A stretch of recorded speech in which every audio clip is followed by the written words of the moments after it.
director Hyung-rae brings us Reptilian. And this is a 1999 movie, also known as Yonggary, also known as Reptile 2001. So this is actually based on a South Korean monster movie that came out in the 60s. Obviously their answer to the Godzilla craze, obviously, that came out of Japan.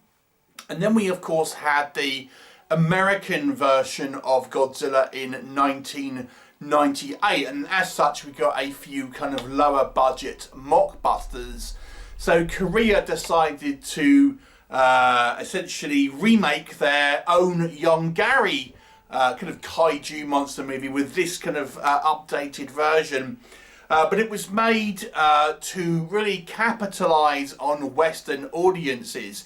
It is actually made in South Korea, but it features primarily English-speaking cast. Now, apparently, what happened is that although this was actually made in South Korea, the casting call was put out really in search of any kind of English or American people, not even actors, just kind of people without any real acting experience, but you know, essentially anyone who could fill out the kind of the cast with English speaking roles. And as such, you got some actors and then some kind of just randos that ended up kind of being in this movie without any acting experience. And this is why some of the acting is a little stiff, you might say, which we'll come on to it. But yeah, they wanted to try and package this up as a kind of an American movie. So it does feature primarily an American cast. But as I say, it's a mixture of actual actors and then just kind of people who essentially answered the casting call, just thought they'll kind of have a go. You'll see a few kind of Korean kind of people fill out kind of small roles in the background, but it tries to pass itself off as an American movie. And you know, it's a story about this kind of ancient alien dinosaur that is kind of rediscovered by a greedy professor, and it turns out he's actually a kind of a weapon of mass destruction that is essentially brought back to life by aliens outside the Earth's orbit, who kind of shoot down a beam and kind of bring him back to life, and ultimately goes on a rampage. But as it turns out, he may well be benevolent, but just being controlled by these aliens, and they might have a secondary monster ready to go just in case Yonggary, which is the name of this kaiju, decides he's had enough. Now, what will happen? You'll have to watch the movie and find out. So, there was a few of these kind of low-budget movies, as I say, and I think I've covered a couple of them on the channel. What do we think of this one? So the director was actually responsible for another kind of monster movie that you may have seen called Dragon Wars, also known as D-Wars. So it's the same guy who was responsible for that who's directed this. So what can we say that works? So these movies are obviously kind of low budget, so we have to think how are they doing this. This one chooses kind of CGI over practical effects, over practical kind of, you know, men in kind of rubber suits. Apparently, they were going to actually shoot with practical suits, you know, and have people in these rubber suits. And these suits were apparently made, but at the last minute they decided to opt for CGI. So it's a little different from some of the other kind of sort of kaiju movies that have kind of come out, who maybe kind of lent more on the kind of that typical man in suit aesthetic. Now, to say this one takes itself more seriously is a little bit of a overstatement, to be honest, but it takes itself a little more seriously than some, to a degree, certainly in regards to our kind of human characters. You know, we have the kind of the military involved, much like the kind of the original kind of Godzilla. We don't have like sci-fi kind of human kind of protectors and things like that, like you'll do with some of them, but we do have kind of like silly aliens that are, you know, flying overhead in these kind of spaceships, speaking in English, that look like kind of stop motion kind of Power Rangers kind of rejects. So there's a certain silly charm to this film, is kind of what I'm getting at here. It's a very kind of like badly put together movie, but in some ways it is an entertaining film because of it. Partly because just the weird way that this was constructed. As I say, a South Korean movie, apparently the director didn't even speak English and they had to use an interpreter. And, you know, you've got the majority of actors here not really have been acting as their kind of profession. They're just kind of like, you know, happen to be English-speaking Americans and English actors that happened to be in South Korea at the time, that basically saw the ad and kind of applied for it. So, you know, you really don't have a fantastic cast, but it makes it the whole acting experience weirdly like fun and schlocky in a kind of a very Plan 9 from outer space kind of way. You actually do see quite a lot of the creature. He turns up about halfway through the movie, and then he's on screen quite a lot, and we do get a protracted battle at the end with a second kaiju.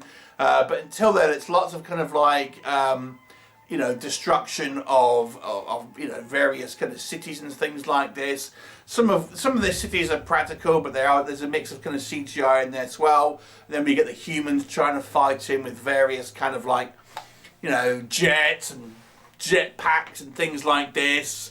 Plus we've got the kind of the drama with our kind of human characters trying to figure out how to kind of like defeat him on the ground, and you know, in the military bunkers and stuff like that. It's a very silly movie.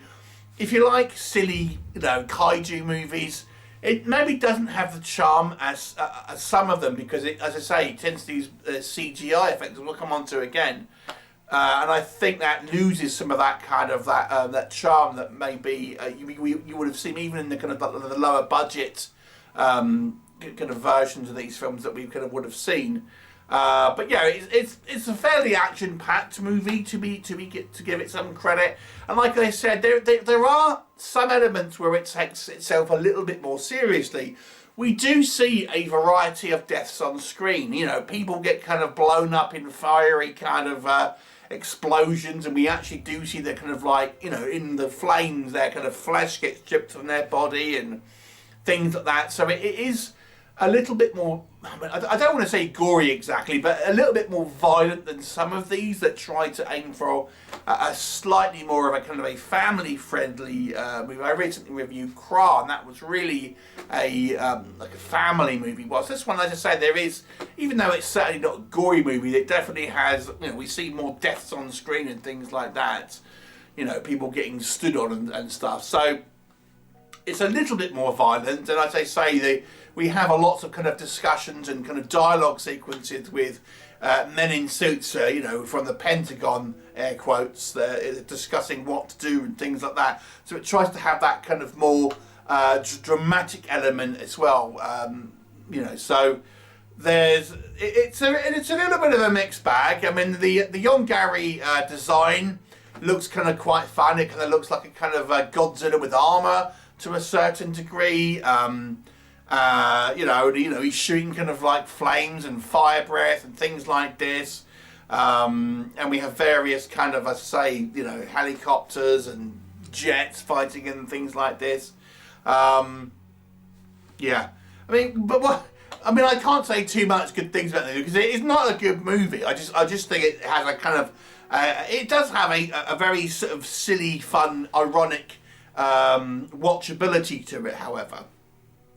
But let's be real, let's talk about, you know, what the problems are of this movie. The big one for me is the decision to have CGI rather than the kind of the practical man in the suit. And maybe this looked better in 1999. I should point out this movie was released in 1999 in Korea, but then was kind of slightly retooled and re-edited, and apparently the effects were slightly improved upon, and then released again in Western markets in 2001, hence why it's sometimes called Yonggary 2001 or Reptile 2001. But yeah, but the effects don't look good. I mean, it looks like bad PlayStation 2 graphics. Let me just put it like that. The VFX are bad. I don't even think they'd look good in 2001. I actually did see this back when I got an import on Region 1 DVD, and I didn't think it looked particularly good then. There are a couple of decent kind of shots where we see the bones and stuff, which look like they're made of models and stuff, but the actual creature when he's alive and stuff, it just doesn't look good. It just doesn't look good. It looks like a cartoon. It looks like PlayStation 2 graphics. The animation isn't particularly good. We have some horrible sequences with our military on jetpacks, especially kind of fighting this thing. I mean, it looks like a 1920s serial. If you can kind of just imagine how it was kind of put together. It was poorly done, and as I've mentioned, the acting isn't good. I mean, there are a couple of I would say there's a couple of, I think, scenes where the acting seems okay, for a low budget movie. But there's some real clunkers in regards to some of the dialogue here. Although, amusingly, it does try and have a few kind of name checks of other movies, which I thought was kind of quite fun. So, yeah, but the acting isn't good. The VFX isn't good. The story is pretty much just kind of Godzilla with the added kind of menace of these aliens that really just are quite poorly handled themselves in regards to VFX and can speak English and things like this. It's maybe a little bit over long, if I'm honest. It kind of outstays its welcome. It could have been a little bit more sort of punchy. Because the CGI is so flat, the action sequences don't really kind of feel all that kind of interesting or thrilling. And like I said, even the destruction of some of the buildings is done via kind of CGI. Rather than kind of practical VFX. So, unless you're a real kaiju completist and you just want to watch a quite hammy, poorly put together movie, then, I would say you don't really need to see this one. But it is one of these movies that is just a bit of a mess, to be honest with you, but has a certain kind of watchability in a strange way, because it's such a kind of like a oddly, the way it was put together was just strange, based on a 60s Korean monster movie that's trying to tie in with the American Godzilla, having English-speaking non-actors in a Korean movie with a CGI PlayStation 2 graphic monster. It's all there. It's not the worst. I think that there are some people that will kind of give this a 1 out of 10. I don't think it's quite that bad. I do think there is some entertainment value, but it's not a good movie by any precedent. So I'll give it a 3 out of 10. Have you seen it? What did you think, mate? Leave me a comment and I'll look forward to seeing you next time.